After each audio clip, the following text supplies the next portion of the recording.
Welcome back to Reality Asserts Itself on the Real News Network. I'm Paul Jay, and we're continuing our discussion with Alexander Buzgalin. Thanks for joining us again. Yes, I'm very glad. So, one more time, Alexander Buzgalin is a professor of political economy and the director of the Center for Modern Marxist Studies at the Moscow State University. So, we kind of talked in the broadest strokes about why socialism in the Soviet Union became so bureaucratic. Then, of course, you have the massive war and the killing of 30 million Russians and destruction of much of the country. You are born in 1954. This is, as we said, about a year after the death of Stalin. You sort of, I guess, come to more, political consciousness as such, 10, 11, 12, 13 years old. Talk about how you view the world at that time and how your view of the world changes. It's very difficult when you are 60 to talk about your vision of the world when you were 12, 13, 14 years old. I try to be more or less exact. First of all, world was divided, and we definitely knew that there is a progressive and regressive part of the world. And we, Soviet Union, with all negative features of our bureaucrats, are part of the progressive movement of mankind. And the communist fighters for liberation were our friends in this progressive movement. When in Chile, Allende came to power, it was a little later, I was already a student. It was happiness when Pinochet organized this coup with the assistance of the United States, and Allende and his friends were killed, and fascism came to Chile. It was tragedy for us, personal tragedy for us. It's not for everybody in Russia. Again, majority were normal, citizens, conformists, who wanted to have very simple things, and for them, dream about supermarket was more important than dream about communism. But for big minority, it was their case. And I think absolute majority of people were proud that they are living in progressive country which is trying to protect Vietnamese, to help to the left movement all over the world. And National liberation movements in National Africa. liberation movement in Africa and Latin America and so on. To help to the poor people in the United States also. We had, by the way, not bad movies in our TV, documentary movies about United States, where it was shown both prosperity, Times Square, Wall Street and so on, and the poor regions of United States. And some of Russians even didn't believe that it's true, and it was the idea that it was artificially created pictures of poverty. It cannot be in the United States so terrible life. When I first time came to the US in 1991 and went to these regions, I understood that this is not propaganda. This is the reality of the most rich country in the world. Yeah, this is the feelings of the life. So you grew up with television and in the culture, this sympathy for national liberation movements around the world. As you say, the election of Allende in Chile. This is all about liberation and freedom. Yes. But domestically, not so much liberation and freedom. It's true. There's a contradiction there. And as you go through your teenage years, when do you start to become conscious that this ain't what it's supposed to be? Let's come to the 1969 or 1970, I don't remember exactly. When I was a schoolboy, it was 9th year of education in school. We had 10 years of education.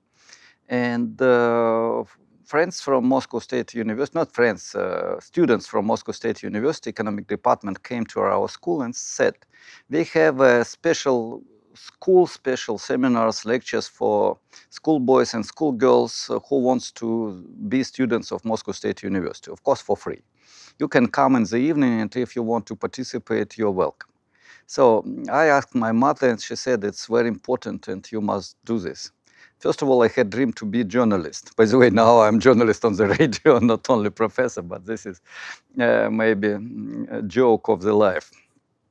So I came, and first lecture, based on Das Kapital of Karl Marx, showed that Marxism explains what does it mean to have a market. It means that market fetishism, commodity fetishism will dominate.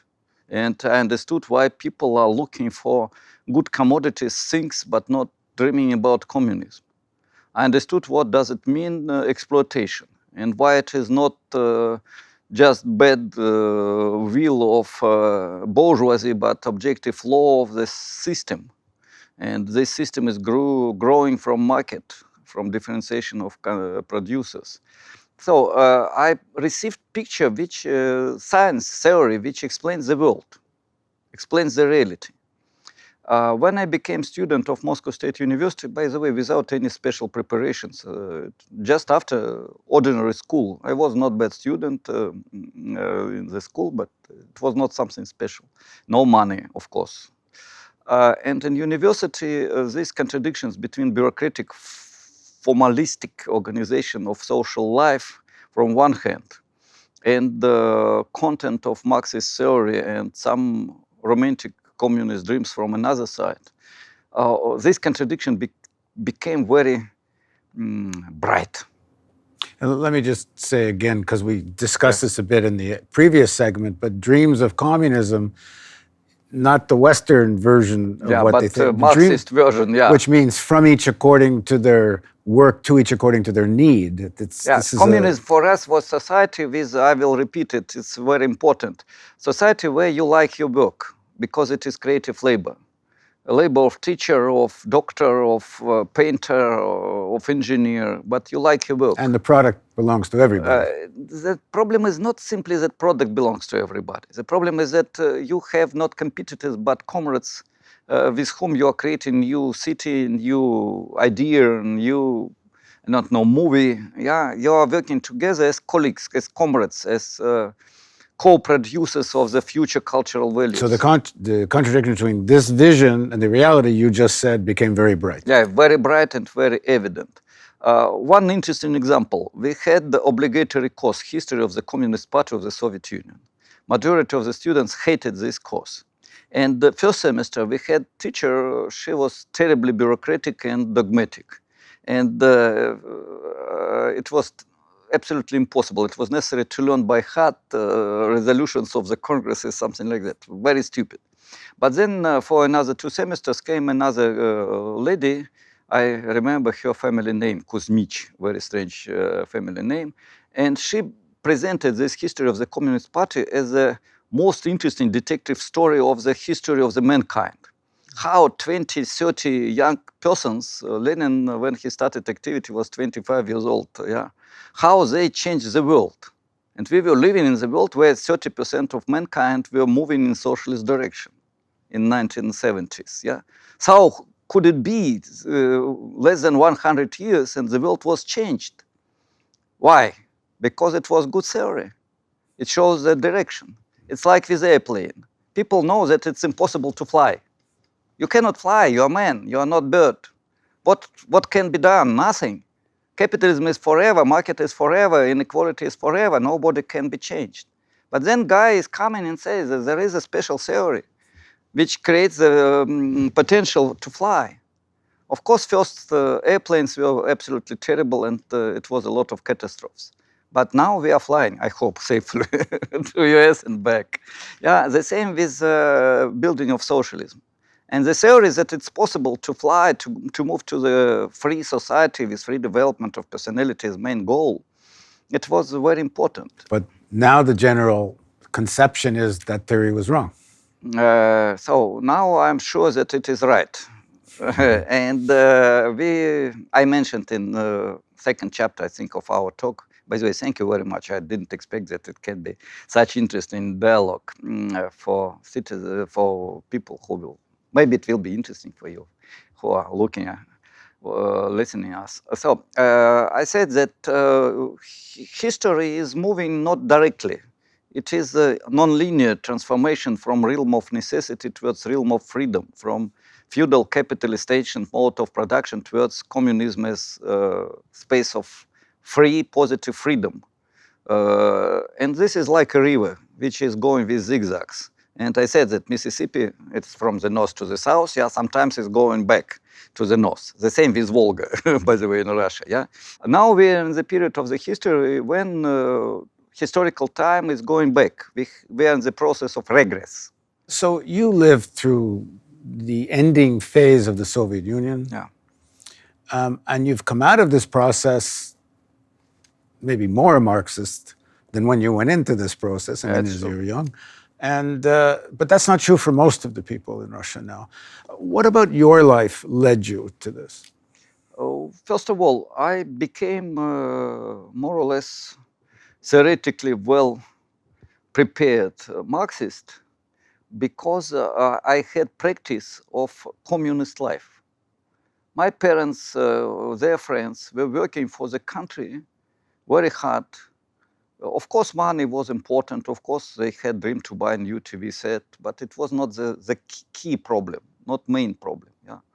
I had very good relations in pioneer organization. I had great teachers for whom also this romantic life was the goal of the life. They were teaching, and it was not very well paid job, but they were happy to spend all time with kids, even without big obligations. It was not 90 or 100% life of Soviet Union. It was maybe 30%, maybe 20%. But I was lucky to be in this process. And when I received theoretical proof that this is not something extraordinary, this is what must be, I became, let's say, critical communist, if I can say so. Because even during my students' years, I wrote with my friends a manuscript with strong critique of Soviet system. And our PhD dissertation was very accurate, but behind was critique of Soviet system of planning as bureaucratic system with privileges of bureaucracy, with inequality, with alienation of people from the real power, real property. And I had talks about this with my colleagues. When I was defended my PhD dissertation with problems, but defended. It was devoted to the contradictions of planification. Topic was provocative. But after that, I started to teach in Moscow State University. I was lucky. All my life I spent in MSU. I organized seminar about devoted to the contradictions of real socialism, but it was contradictions of developed socialism. And we had very interesting open debates, of course, in very specific language, very abstract theoretical language, but about real contradictions of our life. And it was very important for me. When Gorbachev perestroika came, we were ready for that. How old were you then? It was how much? I was 30 years old, 31, 32, something like that. Yeah, 85. And by this point, you're already playing a fairly senior role in the party? No, I was not member of the party. You're not a member at this I point? was not member of the party. I was teaching in the economic department of MSU, Moscow State University, but I was not member of the party. It was. Why didn't you join the party? It was too bureaucratic at that period, I can say. And when we received the opportunity to talk more or less free, we started to write articles, book devoted to these contradictions, bureaucratization, organize different seminars, clubs, meetings, and informal social life, or better to say informal civil society appeared in that period in 1987, 1988. And in that period, I became a member of Communist Party when it became more free and with a position inside CP. In the United States, the Vietnam War helped shape and politicize millions of people. It shaped the whole character of a whole generation, how they looked at the world. Did the Afghan War play that role in Russia? Not at all. It was not significant factor. Only after perestroika period, or during perestroika period, the last 2 years of Soviet Union, 1989, 1990, we received more information and more, how to say, results of the understanding of this problem. But still in consciousness of post-Soviet people, Afghan war is not associated with Vietnam War in the United States. Mainly because in Vietnam it was visible opposition, which now created not bad country, is creating not bad country. In Afghanistan, it's difficult to say. And still, there are a lot of people from Afghanistan who say that when Soviet Union left us, we received a lot of tragedies and refeudalization. And when we look now on countries in Central Asia, former republics of Soviet Union, we see refeudalization of life. You know, Zbigniew Brzezinski, who helped engineer when he was National Security Advisor for Carter, and they kind of bring this whole plan to arm the jihadists in the countryside and wage a war against the Soviet Union. They see that as helping bring down the Soviet system. They see that as a great victory, even though it led. I interviewed Brzezinski, and he'll acknowledge it gave rise to Bin Laden and Al Qaeda and even the 9/11 attacks. But he still thinks it was a great victory to be able to use the Afghan war to destroy the Soviet Union. Did it play that kind of role? I don't think that Afghan war was a really important factor for destruction of the Soviet Union. It was not. Main contradictions were inside. But of course, permanent pressure from outside was a very important factor, but not the most important factor. I can say, I don't know, 70, 80%, internal contradictions, 20, 30% influence from outside. And the Afghan war was maybe a few percent in this influence. Of course, this is very funny to give percent for such factors, but to make it simple. But the internal bureaucratization and such to the economy. Bureaucratization and consumerization. I want to stress, I think main enemy of communism in my and Marx's understanding of free society with free development of personality, main enemy is not even capital or private property. Main enemy is conformist life of people who are slaves of market, of money, of capital. To be a marionette puppet in the hands of market, not in the hands of big boss or president or dictator even, but puppets of the market. And if it will be chance here we call that freedom. Yeah, freedom, yeah. But if will be chance, I will give more exact explanation. But in Soviet Union, even in Stalin's period of dictatorship, it was impossible to force people to talk only about communism all weekend. But market can create, can force everybody to go to mega mall and spend all weekend buying or just looking for some commodities. Market is more totalitarian, more oppressive than any political system with dictatorship. 90% of people in China, in modern Russia, in United States, in India are slaves of the market fetishism. And this is even more powerful and more dictator, more oppressive force than any totalitarian ideology. Okay, we'll continue our discussion. Please join us for the next segment of Reality Asserts Itself with Alexander Buzgalin.